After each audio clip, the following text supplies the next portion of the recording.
Om Tamiva Mata Cha Pita Tamiva Tamiva Bandhuscha Shakha Tamiva Tamiva Vidya Dravinam Tamiva Tamiva Sarvam Mama Deva Deva.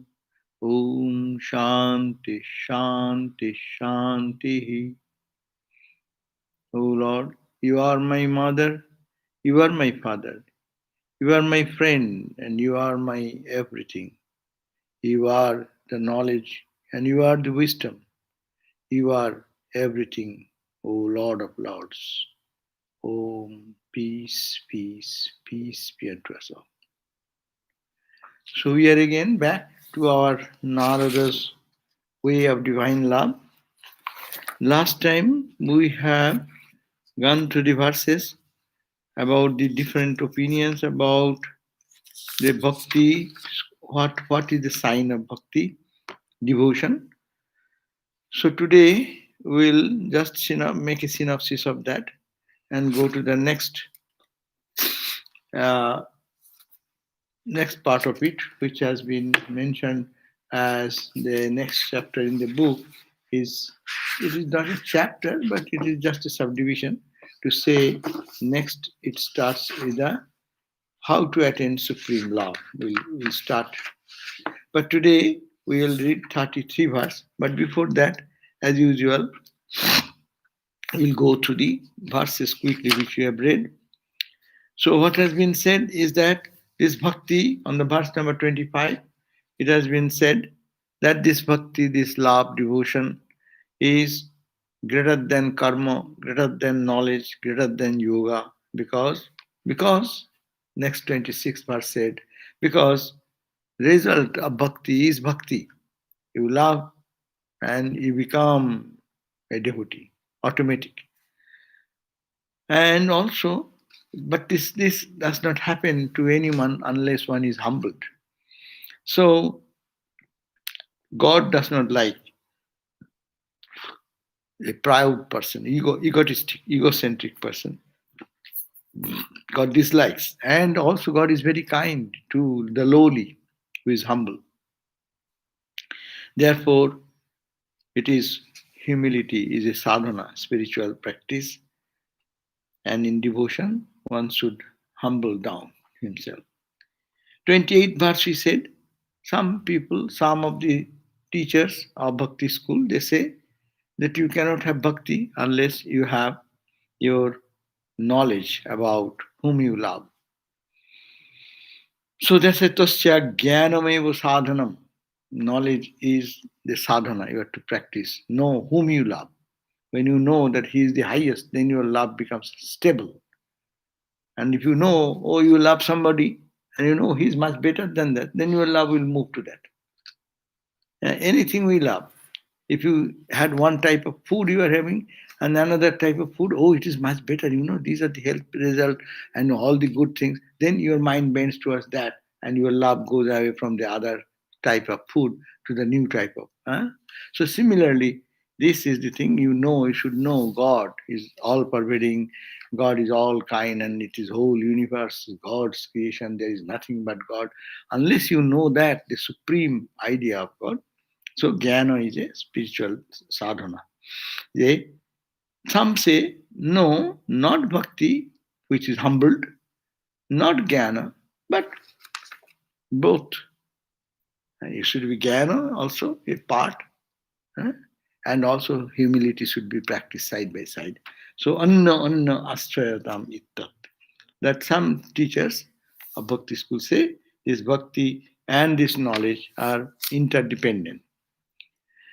And some say, 30th verse, it says, Sayam Phalarupota iti Brahma Kumara. Brahma Kumara means Sukha Sanandan Sanat Kumar and other Narada. They think it brings itself, its result is itself. That means bhakti is the goal to reach and bhakti is the practice. You love God and you become absorbed in God. So you cannot separate out. The path you are following, end result will bring you to that absorption of love. And then uh, the result is that suppose you are not satisfied if you go to you want to see a king's palace, you will not be satisfied by seeing the palace, you want to see the king. You are hungry, you don't want to see the food, but you have to eat. So similarly, that this experience should be done, that is the result which bhakti can give. And tasmat saiva grajya, 33rd verse, what we are reading today. Therefore, to get liberated from this worldly bondage of birth and death, what you have to do? That you have to saiva grajya mumukshu vihi. So that should be the desire, ichha, desire to be freed from the world by centering your attention in love of God. So focus your mind in loving God. That is the ultimate goal, and that we should pray for or practice. So here, this this verse has been explained by Swami Prabhavananda in the Narada's Way of Divine Love on page 78, verse number 33. There it says, therefore, those who desire to transcend all limitations and bondage of birth and death, of all the pairs of opposites in this relative world, must accept supreme love as the highest goal. So, what one should do, one should always focus that the highest goal is to achieve devotion. They call God realization, but in another word, it is attaining love for God, intense love for God. So unfailing love for God. And God is the resort of all bliss and joy. So be one with that bliss and joy, or swim in the joy which is God. That is the goal. So in another language, it is to get liberated from this worldly bondage. One should love God and reach that love, saturate himself in that love. That's why you should be a bhakta. You should be a bhakta. Bhakta means a devotee. Devotee means he is devoted to God and God alone, and all ego is gone. His or her whole body, mind, soul, everything is absorbed in the love of God. That's why Ramakrishna said, this in that mood, it becomes, your eyes become love eyes, your ears become love ear, your every whole parts of your body become made of love as it were. Huh? That means so much saturated in the feeling of that intense attraction for the Lord that you transform yourself totally. So that should be the goal. So therefore, those who desire to transcend all limitation, that those people who want to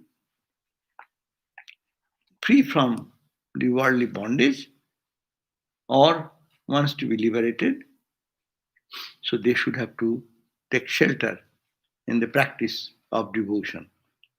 That's why you find that even the Gyanis, at the end they say, Jnana is good, but Jnana can not lead you to the ultimate experience.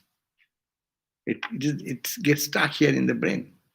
Intellectual understanding, clarity, very good, so that you become clear. But love should generate in the heart so that you can feel the love in yourself. It's because just as the example, by you are hungry, you see food, someone nice food somewhere. By seeing, your hunger will not be satiated. You have to eat and absorb. So bhakti is that. That should be what is God? What is God's love? You have to feel it, you have to experience it, you have to absorb it in every moment of your life. So that should be the therefore those who desire to transcend all limitations, all limitations and bondages. What are the bondage? Limitation. Limitation is the birth and death, suffering and pain, miseries, and all these dualities in which we live. So these are opposites of this relative world. Must accept. We have to accept what? Supreme love as the highest goal. So make a point that God is supreme love, and I want to be there with Him.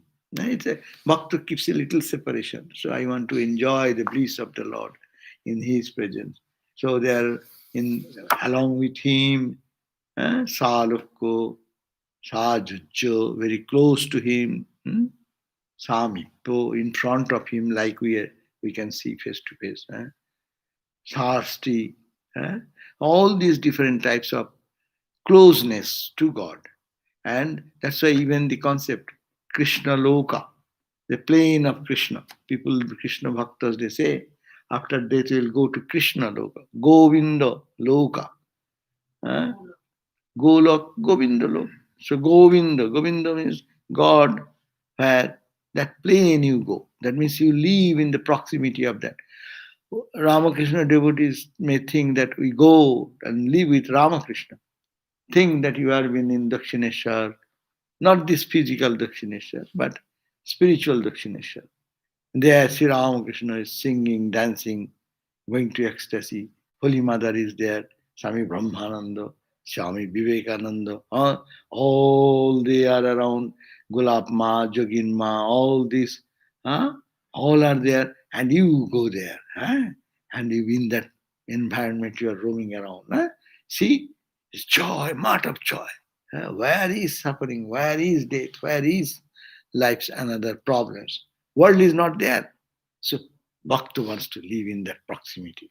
So that should be the goal of Bhakta. So now we read the explanation. The middle verse was Tasmat, therefore, Tasmat Saiva Grajya. Sa means this bhakti, this devotion, this supreme love. That is to be accepted, absorbed by all the mumukshuhu, those who are struggling souls to realization, God realization. That means all devotees should crave for, accept it, that sa, that devotion, eva labhya. God alone can feel our soul. On page 78, God alone can feel our soul. In Him alone is immortal bliss. Until we reach this unitary consciousness, we remain subject to the bondages of birth and death, and to all pairs of opposites, pleasure and pain, virtue and vice, good and bad, and everything. So, in just to understand, there is no peace, no absolute joy in anything in the world, only in God and God alone. Therefore, in Him means God alone is immortal bliss. You want to find immortal bliss? Then only in God you can find. In anything you get in the world that has some deficiency, it cannot give you absolute joy. It can give momentary joy. It can give you a touch of ecstatic joy. Maybe some people are using substance and drug, instant joy. But you cannot retain that. That's not yours. It is absolute. That is God. In God you can find. So until we reach this Unitarian consciousness, we reach that consciousness by prayer, by meditation, or now next chapter we'll be talking about what we should practice, how we should practice every day. We remain subject to the bondage. Unless you love God, the unchanging absolute, the source of all bliss and joy, there is no peace in one's mind. You cannot reach whatever you Millions of dollars cannot give you peace. All the jewelry and ornament cannot give you joy. Big houses, whole uh, 20, all over the world you have your company and multi-billion dollar will not give you joy. Only to absorb in God is that will give you eternal joy. And then at that point, no trouble can create trouble in anyone. There is neither death, neither joy, neither suffering, neither pain, neither disease, neither so beyond all. When this supreme love arises, Brahman or God is experienced within the sign of one's own heart. And so the supreme love for God, that is a great cry. It should be in the heart. Love for God. I don't want anything, only love. Bhaktas always say, I don't. Na dhanang, na janang, na sundaring kavitang bakamai. Oh Lord, Sri Chaitanya, we pray in the morning every day. Na dhanam, not wealth, not material wealth, na janam, many people to follow, good followers of me. Na dhanam, na janam, na sundaring, a beautiful girl or beautiful boy to marry. Na sundaring kavitang bakamai. What I came, janmani, in life after life. Whatever I am, if I am to born, and be like a dust at your feet, no? Janmani. So that is the craving of a true devotee. It's like born again Christian. If you love Christ in that way, bhaktas don't want to be one with God. Some of our sadhus, Swami Ranganathananda Swami said, I'll be born again. Why? To work for Swami Vivekananda. Vivekananda's work, to preach his message to the whole world. People are crying and suffering from ignorance. Let the message of Vivekananda go. So he has fulfilled his mission in this life, God realization. But he is saying, I will come again. That's why it is said, if I am to come again, many sadhus say, to do Thakur's work, to be with Ramakrishna, like that. This is after death. I don't want total annihilation of my ego. I want to be in the heaven, but play with Ramakrishna. And the song, sometimes there's Chandikananda Swami then, Amareo now, Tumar Khalai, বাইরে গদাই ধরি দুটি পায়. He says, যুগে যুগে হরি তোমার লীলায় নিয়মর তনু মন প্রাণ পুলকে নাচিয়া উঠে প্রাণ. My heart swells in joy and bliss, no? Oh Lord, if I am to born again, take me in your divine play. I'll be born again and again when you come in whatever form. You, the Lord of the universe, come as avatar. I will come with you and play with you. Please take me as your companion. So devotees will have that faith. They don't care for liberation. Liberation is meaningless for them. To be in presence of Him and to work for His mission, to serve Him. That's why Bhakta always wants to serve God. And that's why it is said that that's when supreme love for God arises. Brahman or God is experienced within. That means supreme love for God means the heart opens up. All the darkness, all the clouds are removed.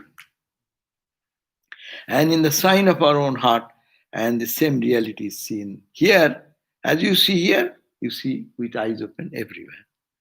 This is the beauty of the spiritual life.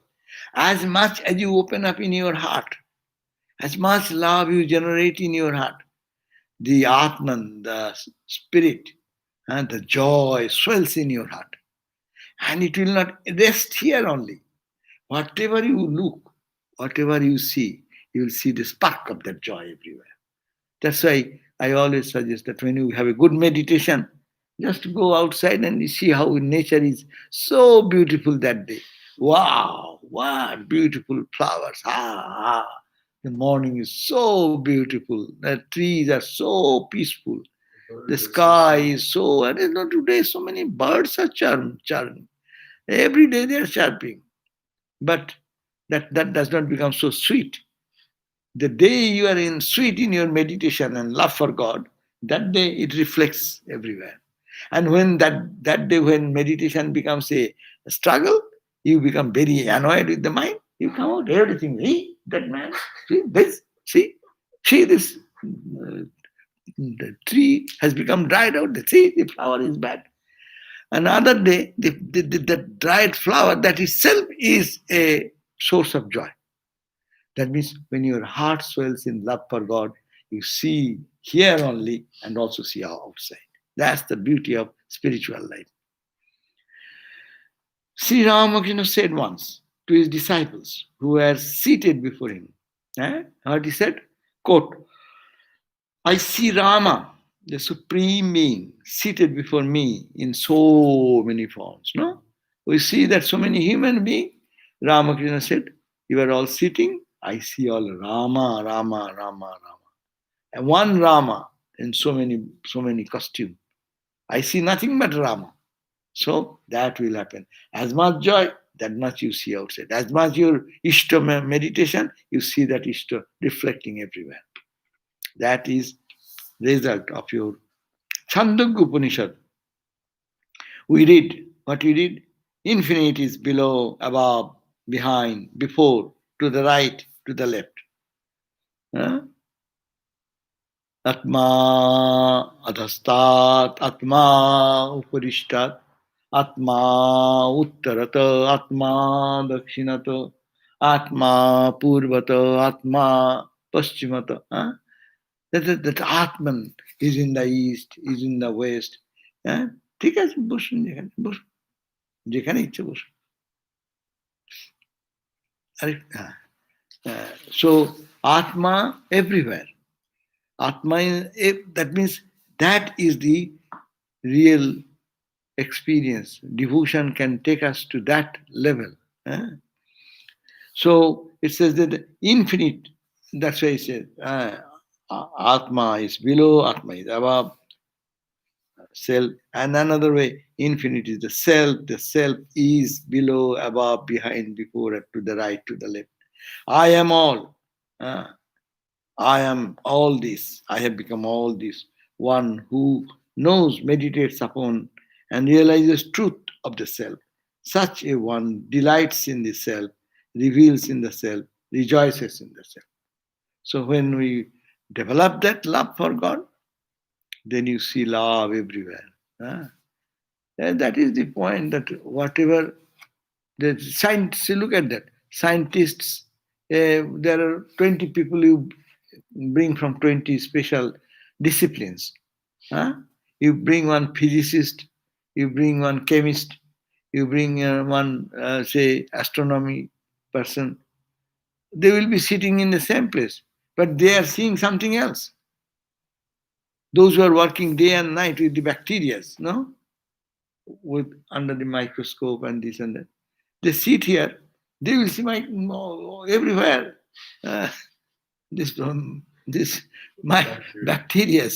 What bacteria? What? But our eyes will not see. We can see when rays of light come, see some dust flying. Oh my God, so much dust is there. The dust is now it also here. Those who meditate on one subject, they see the same thing everywhere. So one meditates on God, one will see God everywhere. Very simple formula. Ramakrishna gave the example that when there is a story that if you take the skin of the snake and make a paste of it and make some eyeliner, what is collyrium. And this, I do not know whether it happens, but Ramakrishna said, if you put that collyrium on the eye, you will see snake everywhere. Ramakrishna said, I do not know. So that means whatever you put in your eyes, you see the same thing. You put the green glass, you see green everywhere. You put the blue, the glass blue, you see blue everywhere. That means the world is blue or green or white, or it is bacteria or it is non-bacteria. or it is dust and dirt, or what? It is micro particles. We are walking in the parking lot. No, I don't see anything. But say, don't walk much.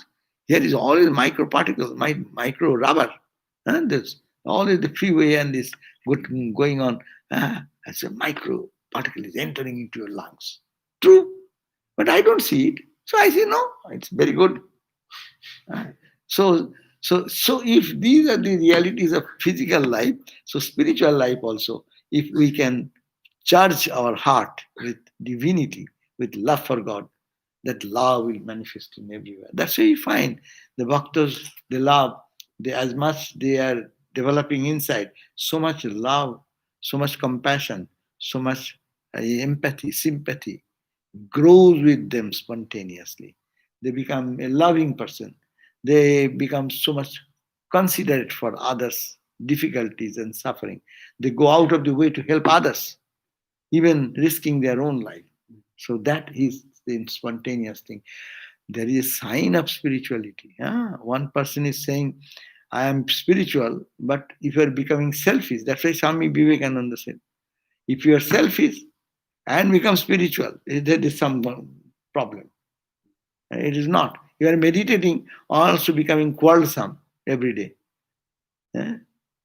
Then something is wrong. No, no meditation. That is Chandogya Upanishad say, Dhyana padang saivaivate ye kalahino pishuna. Those people who will find quarrelsome, who find always the dirty side of others. Kalahino, pishuna, upavadina. They are always, they will come and put his leg upon your leg and say, you hit me? And he will hit you and blame you. You have. So this type of nature will come. Those who do not meditate. Upanishad Chandogya says, those who upavadinastehe, kalahino pishuna upavadinastehe. Ye dhyana padang saivaivate.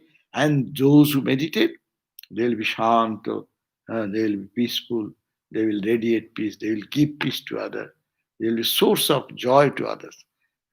That's the beauty of. So loving God means love should give this result, physical result. You need to see what is the result of your meditation coming out. Are you transforming yourself? Are you changing yourself for better, for higher spirituality, for higher consideration? For because God is everywhere. This is the fundamental point. God is not only sitting here in your heart or in some heaven if you think even, but God is everywhere. Unless you take that philosophy, you don't love God. That's why it is said, God is to serve his children. Very gross example. You have a baby with mom. So you need not look at the mother. You ignore her. But you give, play with the baby. Give something to uh, entice the baby, no? And baby is happy. See, ma will be very kind to you. Because similarly, God, we are all God's children. You need not have to just say, ha ha ha, oh Lord, oh Lord. You serve the children of God, then God will be happy. So that's why Christ said, when I was naked, you gave me clothing. When I was hungry, you gave me food. No?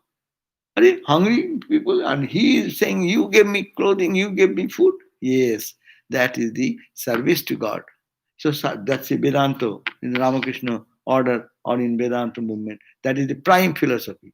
That you are serving whom you are serving.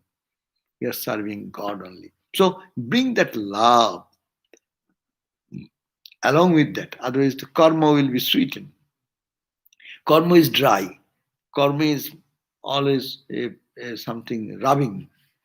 Rubbing means always it comes frustration, anger, because work has its own normal negative reactions. But when it is with the love for God one does, it becomes smooth. So আমি যত ভার কুড়ায়ে লয়েছি সকলই হয়েছে বোঝা Everything what I have collected by ego, I will do, I will do. That has become a burden on me. তুমি যত ভার দিয়েছ বন্ধু সকলই হয়েছে সোজা.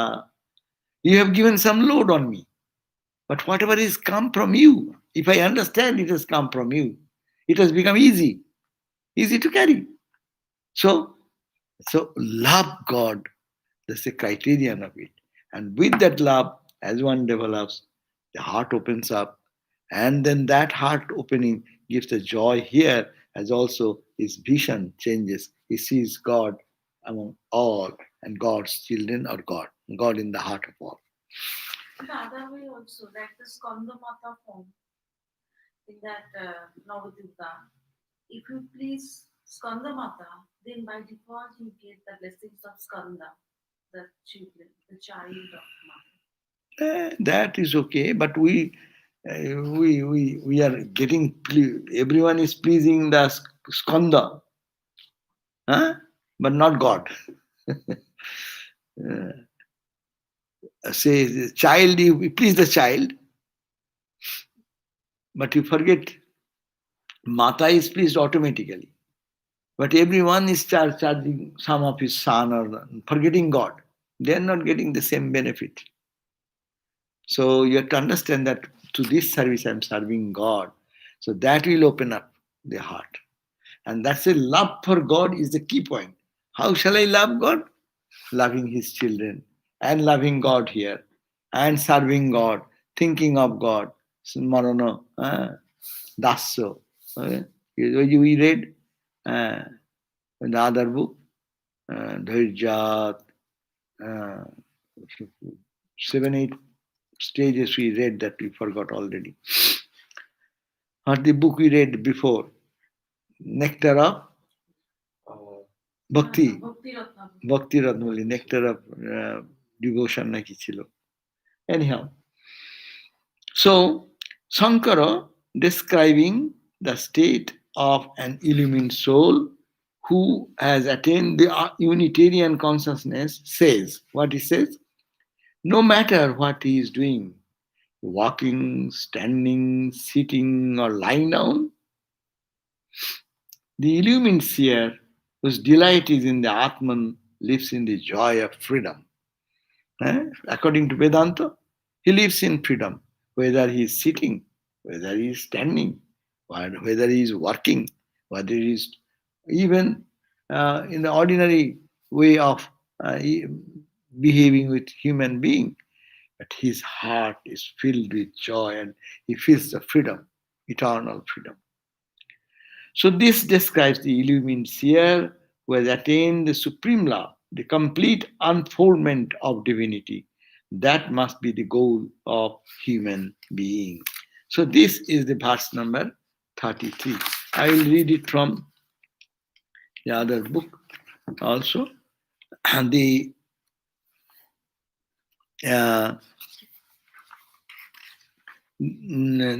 the part, this part 33 verse, the part dealing with Parabhakti ends here.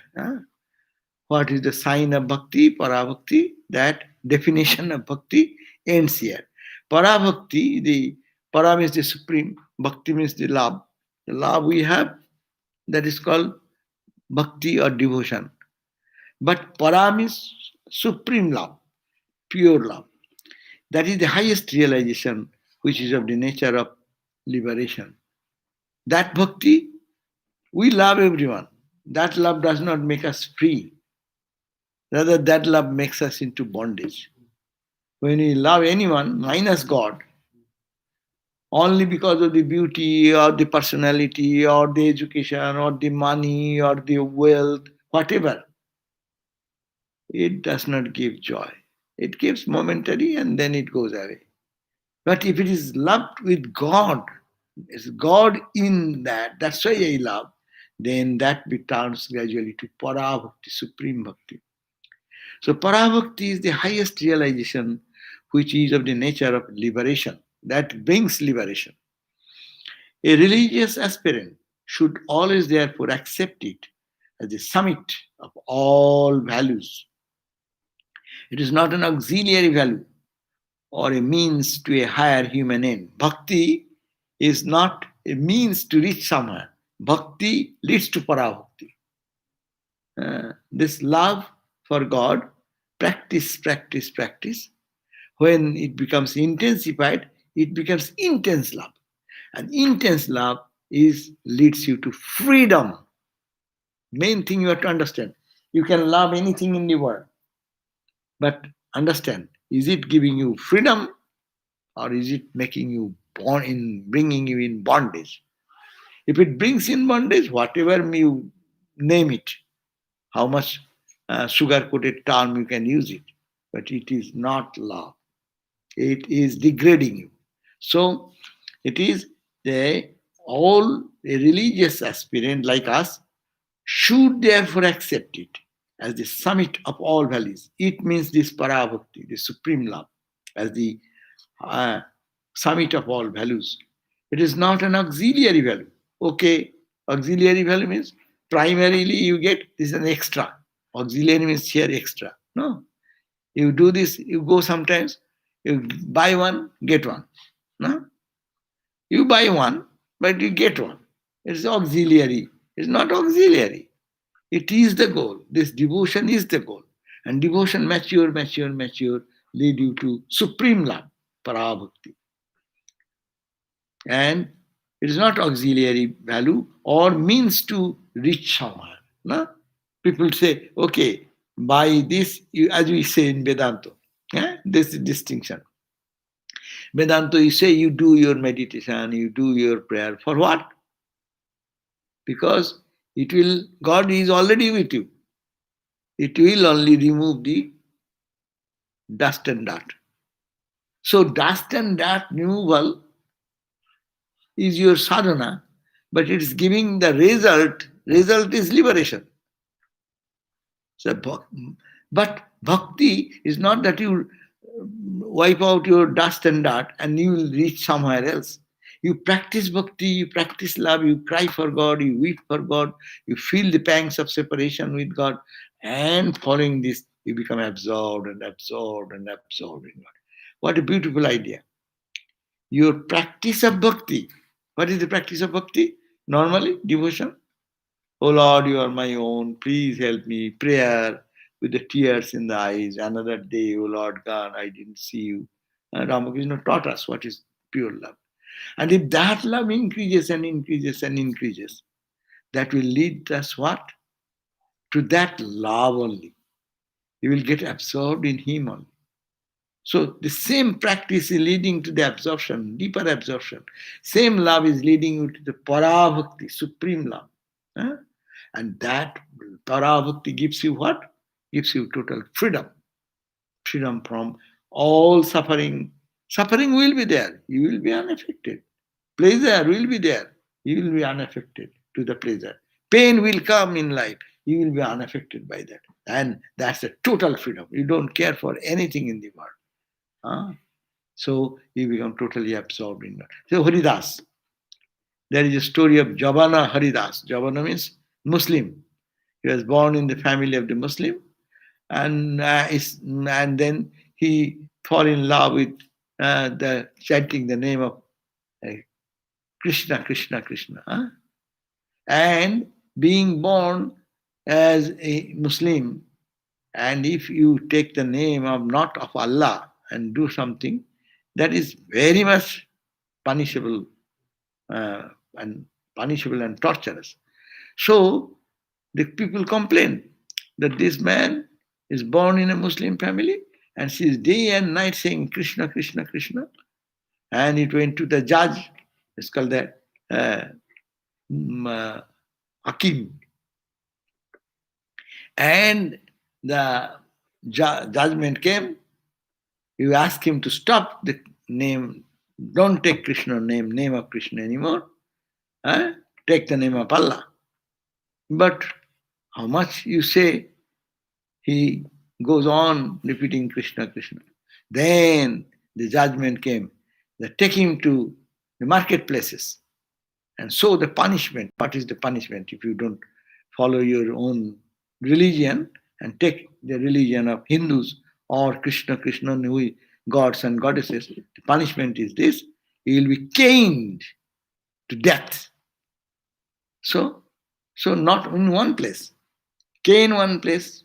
If he dies, okay. If does not, take to the another. 22 bazaar, 22 marketplaces. Take him and cane to death. And he was taken, and he is saying Krishna, Krishna, Krishna, Krishna, Krishna. Eh? In the example, read the life. It's a historic person. You're not talking about some created gossip. And then, see, we are called pleasure and pain, no? If someone pricks a pin in our body and gives a just a slap, how we react, no? And he's giving the jallad, they are coming and then weeping with a cane and bleeding here, there, everywhere, bleeding. But he is Krishna, Krishna, Krishna, Krishna. He's not dead. They got exhausted. And then they took him to another marketplace, another marketplace. So ultimately, those who are being given the order to cane him, he prayed to that holy man. So please, please, you die, please. Otherwise, our head will go away. I will be penalized because I am not. What type of caning I am doing that this man is not dying and you are. So the judge will order my head. None. Severe punishment is there for this type of thing. So they say, okay. Then he actually appeared like he did after 22 marketplaces beating like that, all over bleeding, and you can imagine what. And he was thrown into the Ganga. And he thought that everyone is dead.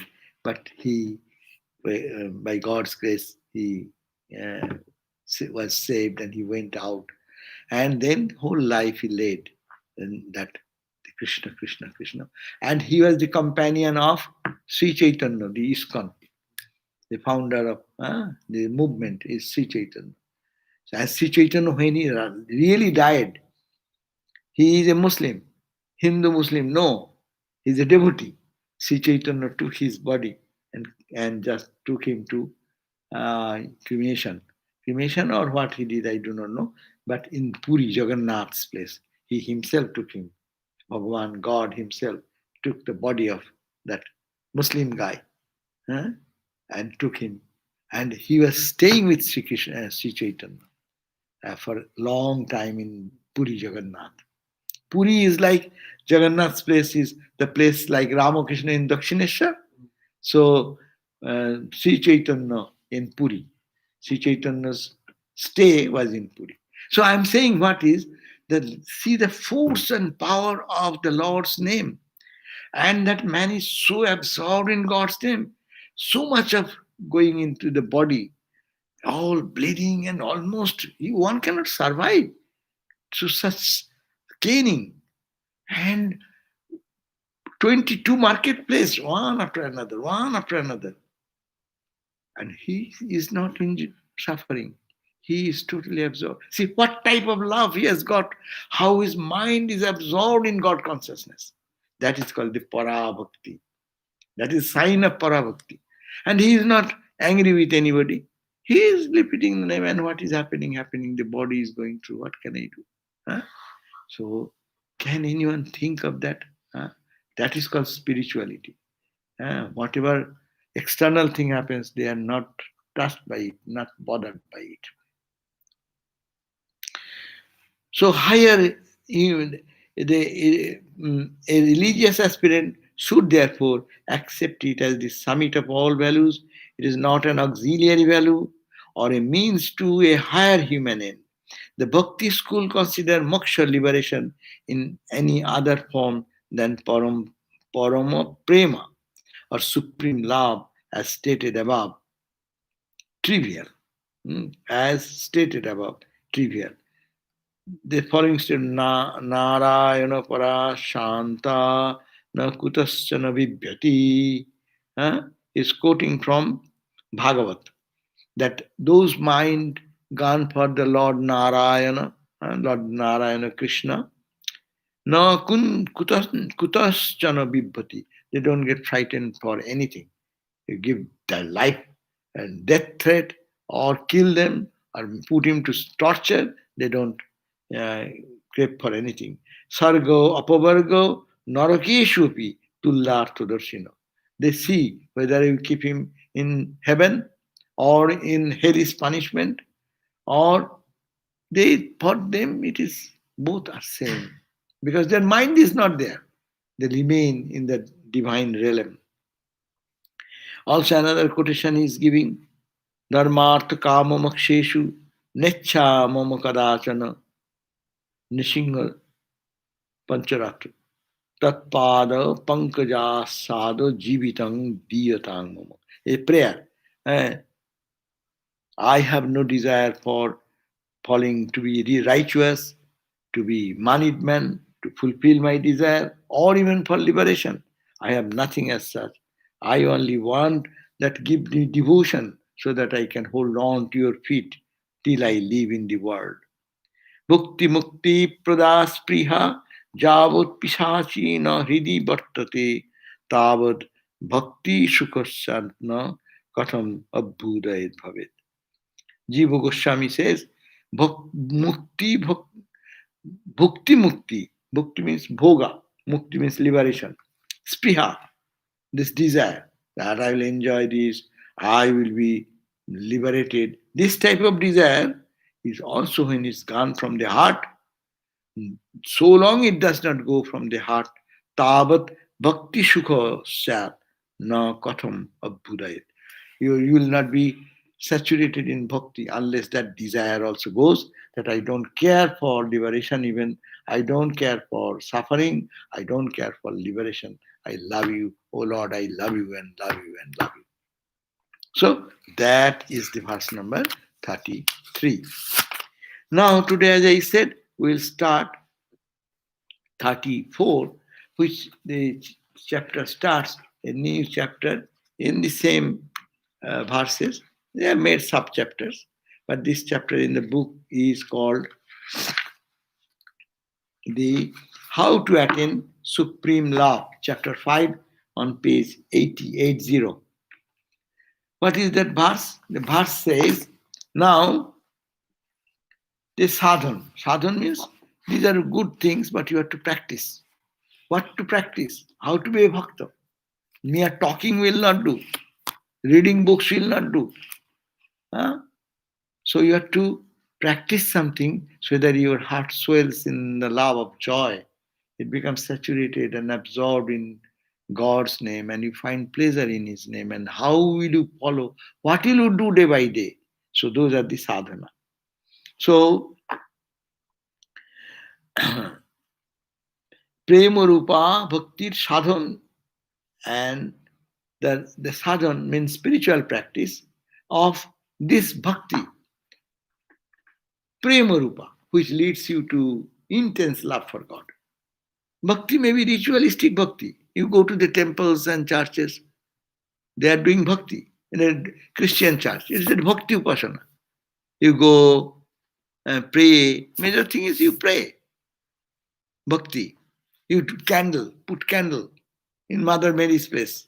Prayer, no? To the saint's place, you go and put. So, this is bhakti. But this is only preliminary of bhakti. Real bhakti should be prema. I am falling in love with God. Nothing matters in my life. So that intense love, that bhakti, what are the practice? What practices we should follow to reach that destination of supreme love? It's called the supreme love. It is called the Vaidhi Bhakti and Raga Bhakti. Vaidhi or Goni. Goni means secondary. So what do? We pluck flowers. We bring a bouquet of flowers to the Lord. We bring candies to the Lord. It's bhakti, sign of bhakti. You have some love. That's why you think I'm bringing for God. But no, more intense sadhana is there. More intense practices are there. So they will discuss this. And the greatness, the importance of the satsanga, holy company. What is the grand effect of holy company? So these two will be in this chapter. How to attain the supreme love, and what is the glory of holy company. Now, verse number 34 says, Tasya sadhanani gayanti acharyaha. Tasya means of that supreme love. Tasya sadhana. Sadhana means the practices, spiritual practices. Sadhanani, it is multiple. Sadhana, only one practice. Sadhanani, multifarious practices. Sadhanani are, I am not saying, see the humility of Narada. Narada says, I am not saying, I do not know anything. But Gayanti, Acharyaha. Acharya means the masters, the enlightened masters who have talked about this bhakti. They have prescribed what are those practices for prema bhakti, the supreme bhakti. That Acharya, what they have said, I am just representing them. What are those? So it is the 34th verse. So its explanation is given here. The great teachers describe in hymns and songs the following as the means of attaining supreme love. So 35, 36 they will continue to say in verse numbers coming day. But what are all these practices? What we can do every day? Naam japa, repetition all the name. Haridas, the Muslim Haridas, Javana Haridas. His name is Javana. He is Haridas, repeating the name only. Krishna, Krishna, Krishna, Krishna, Krishna. He has no moment to stop that. Continuously, how much practice he has done and how much intensely he has practiced, that in the face of so much torture, he is not getting deviated from that. How much absorption it can bring. Holy Mother said, repeat the name. So japa is one means. So they will tell us. So let me see what this explanation is given here as the 34th verse. It is a long explanation. Here, Swami Prabhupada says on page 80, I have translated the Sanskrit word acharya. Acharya means as the great teachers or enlightened teacher, we say it is great teachers. The word has a deep significance. Who is said to be a spiritual teacher? Who can be a spiritual teacher? He who has directly experienced the truth of God. He who has attained that supreme love is the acharya.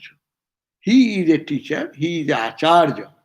Acharya who has experienced the supreme love. Here, Bhakti book. Who has love in his life or her life manifested, like Mirabai. Mirabai may be Acharya because she has experienced the love for God, supreme love for God. She can give up everything.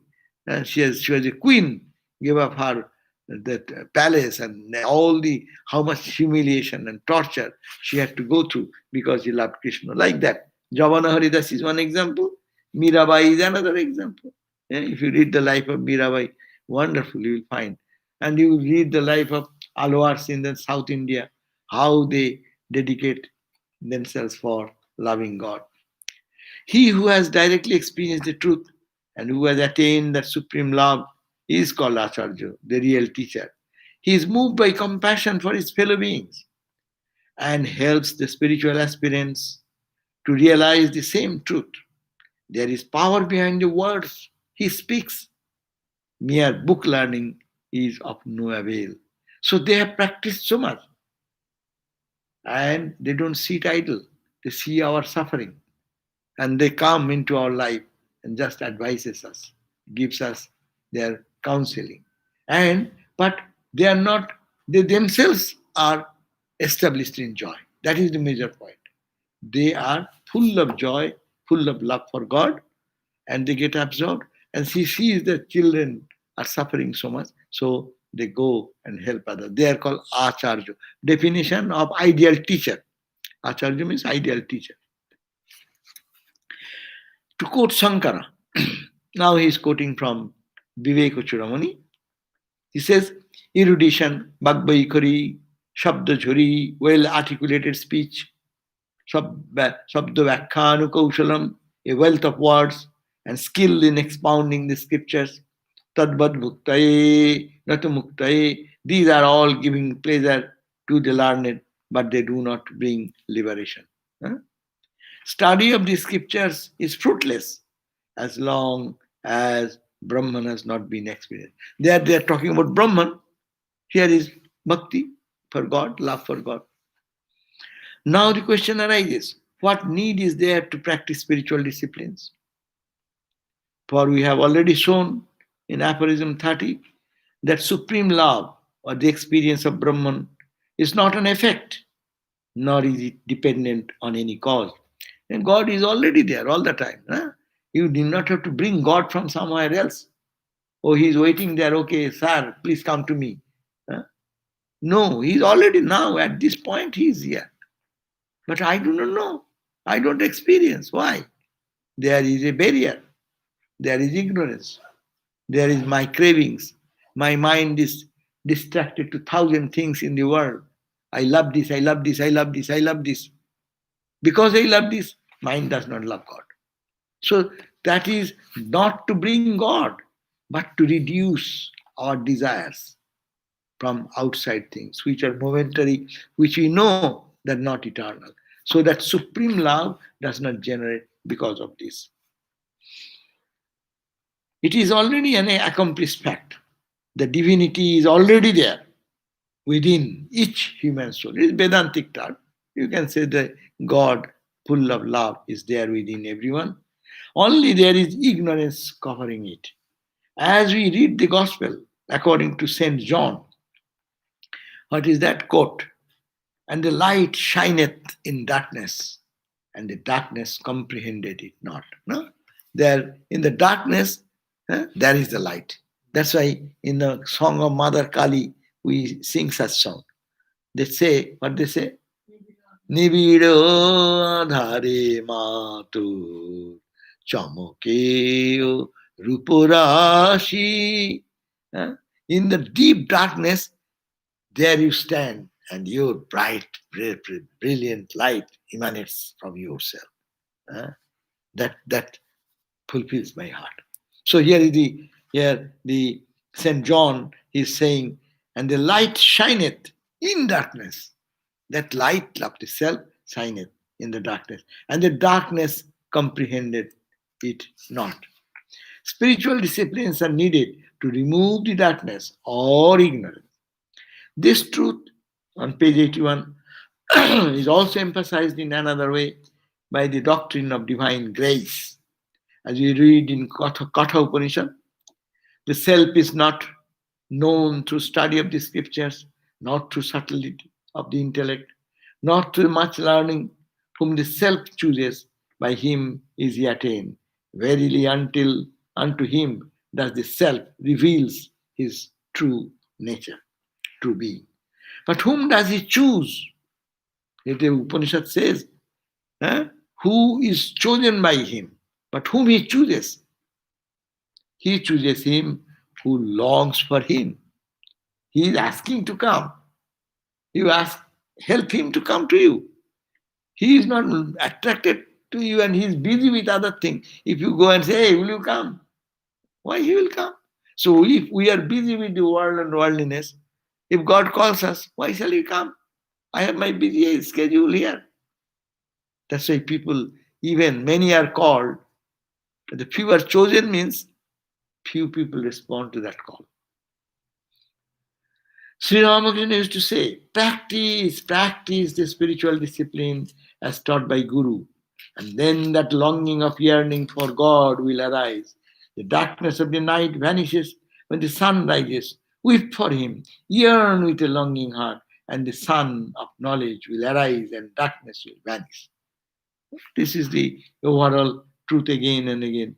That means practice. Practice spiritual discipline, and Guru has told us, and the longing, not practice like repeating the mantra. I do 10,000 japa. What is that? Huh?